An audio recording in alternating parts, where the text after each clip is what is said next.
नमस्कार, अक्षरा रेसिपीमध्ये तुमचं स्वागत आहे. मी आज शाळेतली एक जुनी आठवण अशी रेसिपी घेऊन आलेली आहे, सुके जामून. तर त्यासाठी लागणारं साहित्य सांगते. तर 1 वाटी रेशनचा तांदूळ घेतलेला आहे आणि अर्धी वाटी उडीद डाळ, दोन्ही स्वच्छ धुवून मी 8 तासासाठी भिजवून ठेवलं होतं. त्याच्यानंतर 8 तासानंतर मिक्सरला पेस्ट करून घ्यायचं. अशा पद्धतीनं मी दाखवत आहे. पेस्ट करून त्यामध्ये थोडीशी बेकिंग पावडर आणि थोडंसं फूड कलर टाकायचं, लाल कलरचं, आणि व्यवस्थित अशा पद्धतीने मिक्स करून हे साईडला ठेवायचं. आता आपण पाक करायला घ्यायचं. तर 2 वाटी किंवा 2 बाऊल साखर घेतलेलं आहे आणि 1 वाटी पाणी टाकायचं. 2 वाटीमध्ये 1 वाटी पाणी टाकून हे आपण पाक करायला ठेवायचं गॅसवर, बघू शकता. तर साखर टाकल्या गॅस थोडंसं मोठं ठेवायचं, कारण साखर विरघळण्यासाठी. साखर विरघळल्यावर गॅस मिडियम फ्लेमवर ठेवून आपण 3 ते 4 मिनटात एक तारी पाक करून घ्यायचं, बघू शकता. एक तारी हे पाक आपलं तयार झालेलं आहे. हे मी साईडला ठेवून देते. तर आपण जामून तळण्यासाठी मी इथं कढईमध्ये तेल टाकलेलं आहे. आता हे तेल तापलेलं आहे.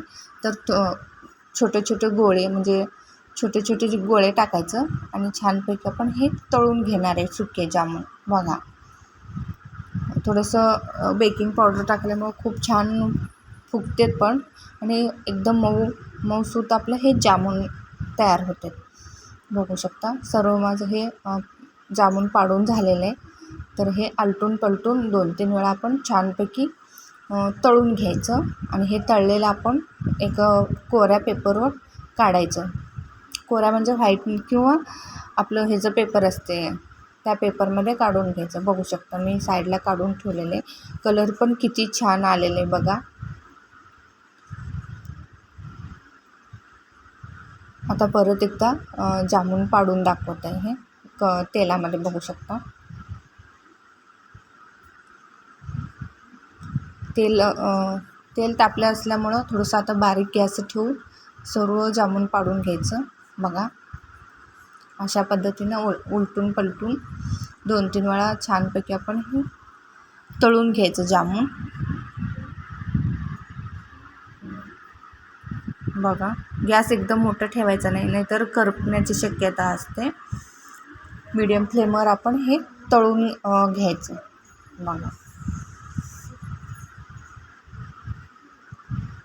अशा पद्धतीने मी सर्व तळून घेतलेलं आहे. बघा, खूप छान आपलं हे जामून झालेलं आहे.